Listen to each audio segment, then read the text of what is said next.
The 260 SE STOL is a major breakthrough in the field of high-performance, safe STOL aircraft. The 260 SE provides performance and safety previously thought impossible to obtain in a single aircraft. Many people think this design is a relatively new one, when in fact the history of the 260 SE dates all the way back to the 1950s. I'm Todd Peterson, and I think a look at the history of this amazing airplane is in order for you to fully understand the evolutionary process that produced the 260 SE. In the late 1950s, Jim Robertson designed a STOL aircraft named the Sky Shark. It featured many STOL devices not seen before. Although the aircraft was a technical success, it was too expensive to produce. As seen here in this historic footage, some of the best features of the Sky Shark were then applied to the proven Cessna 182 airframe to produce the Wren 460. The Wren featured full-span, double-slotted flaps, movable spoilers called wren's teeth to assist in roll control, and a very innovative idea for its day, a movable high-lift canard.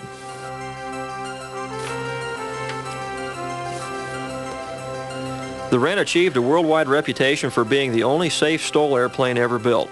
It achieved this by not relying on dangerous, high angles of attack and operation behind the power curve to achieve its safe STOL performance. The Wren was produced throughout the 1960s in Fort Worth, Texas under the direction of Doc Morris and Ed Pickering. The Wren's safe, slow flight characteristics saw the Wren being used in many different roles. In 1969, Wren Aircraft closed its doors because of the company's heavy involvement in 2 military projects designed for the Vietnam conflict. In 1981, the Wren was once again reborn in Arizona. Although each airplane required the fabrication of over 1,200 new parts and 4,000 pieces of hardware, peak production eventually reached 3 aircraft per month.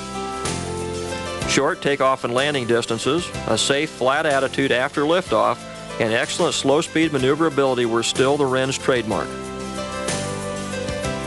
Within a short period of time, there were once again requests for a military version of the Wren.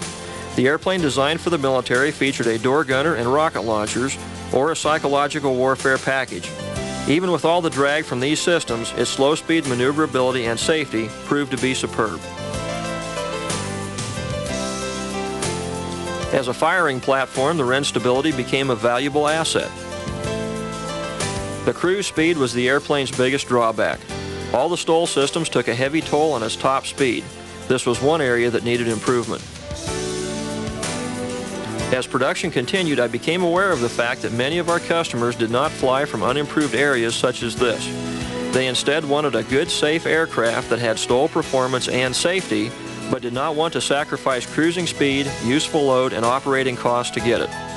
It was at this time I started working on a completely new series of aircraft. Our new Bushmaster is a direct replacement for the Wren if you need to operate from areas such as this. The Bushmaster's oversized tires, heavy-duty axles, brakes, and nose wheel make it a great off-airport airplane capable of taking on very rugged terrain.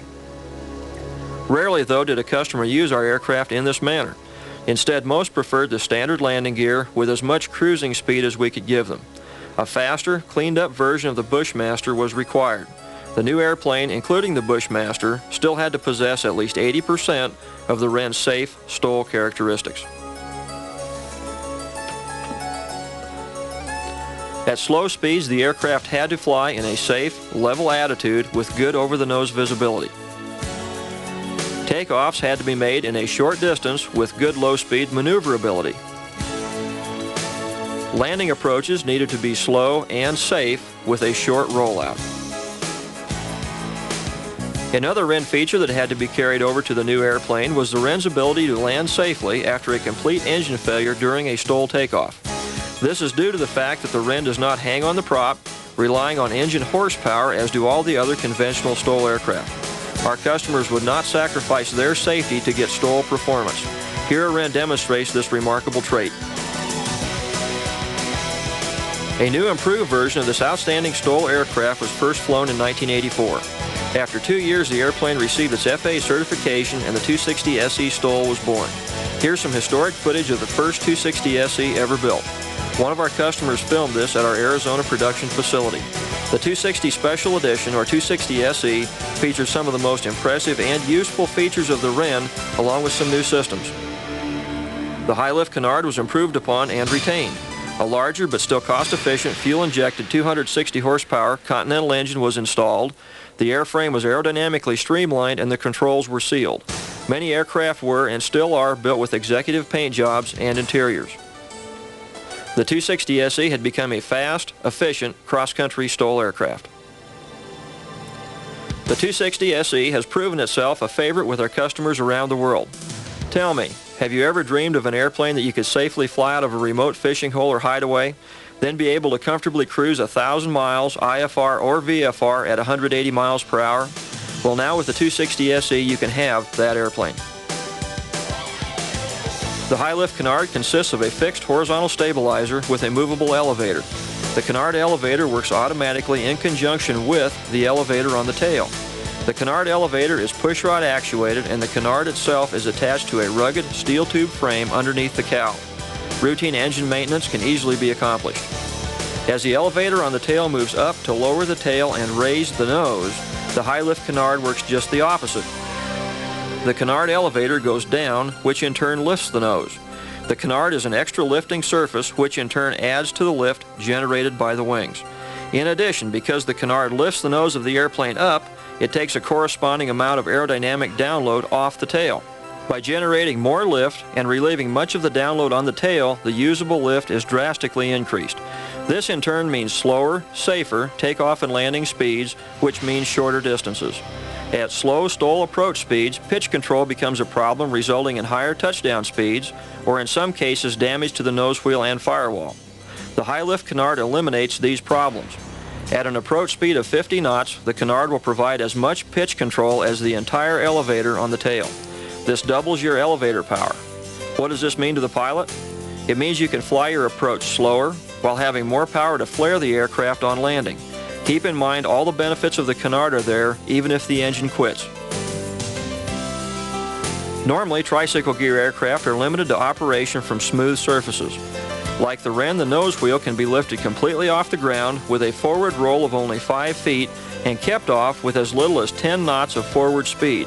This allows operation of the 260 SE off unimproved areas with much greater safety. Who hasn't wished for more power at one time or another? The installation of the larger but still cost-efficient IO470F engine provides more than adequate power for the 260 SE. The fuel-injected 260 horsepower engine has earned a reputation for reliability and cost-effectiveness since the early 1960s. This engine was originally used in the Cessna 185 Skywagon. The advantages of this engine are many, as the displacement is still 470 cubic inches, as was the old carbureted engine originally found in the 182, and it is now being fed with a much more efficient fuel injection system. The fuel consumption is the same or less than a stock Skylane. Normally at 75% power, fuel consumption is 12 to 13 gallons per hour. This would be 3 gallons per hour less than a 520 cubic inch, 300 horsepower engine. Over the length of the TBO, fuel savings alone would pay for the cost of an overhaul when compared to the larger 520 cubic inch engine. With a fuel-injected 260 horsepower engine, the takeoff acceleration is quicker, rate of climb and service ceiling higher, cruise speed is increased, and best of all, you will never have to worry about carburetor ice again. All on the same operating cost per hour as the old, less efficient 230 horsepower engine. We use only stock, unmodified engines, and services available around the world. On the 260 SE, the landing gear is aerodynamically streamlined for a higher cruise speed, whereas the Bushmaster has oversized tires for better off-airport operation. Have we been able to meet our objectives of creating a fast, cross-country airplane while retaining 80% of the Wren's safe STOL characteristics as we originally planned? Let's see.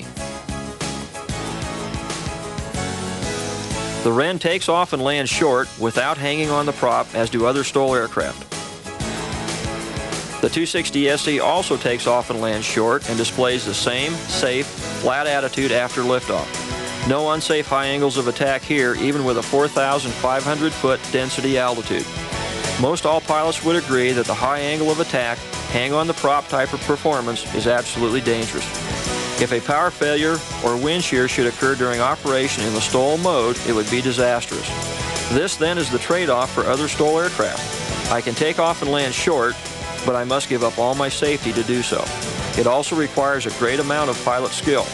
Only the 260 SE can fly safely while in the STOL mode. Remember how the Wren was the only STOL airplane made that could experience an engine failure while in the STOL mode and successfully complete an emergency landing? This was a safety feature all of our customers insisted upon. The 260 SE also has the ability to safely execute a forced landing during takeoff. Compare this to the fatalities that would surely result from this happening to a conventional STOL aircraft that hangs on the prop.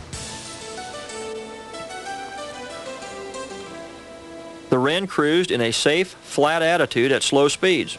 With only idle power, the 260 SE will also loiter at slow speeds in a safe, flat attitude with fantastic over-the-nose visibility.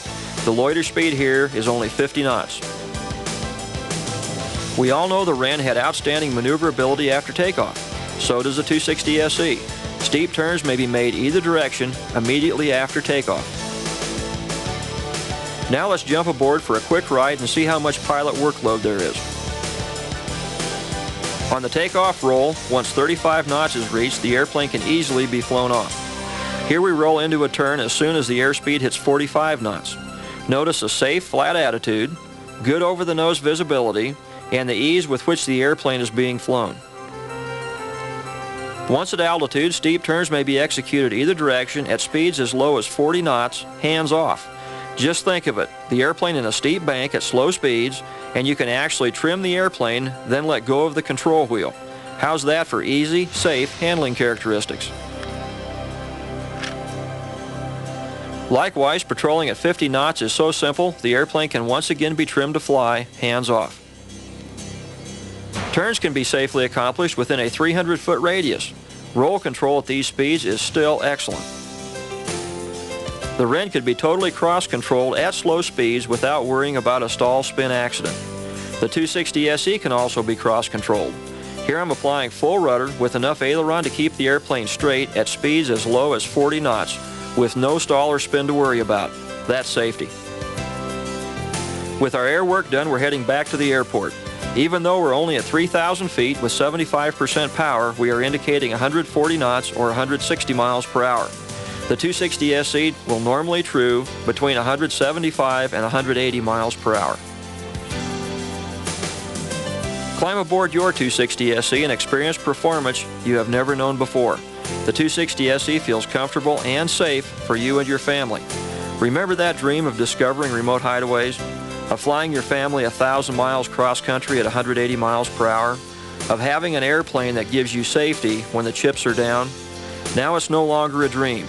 Now it could be sitting out at your airport in your hangar. The 260 SE. It's only a phone call away.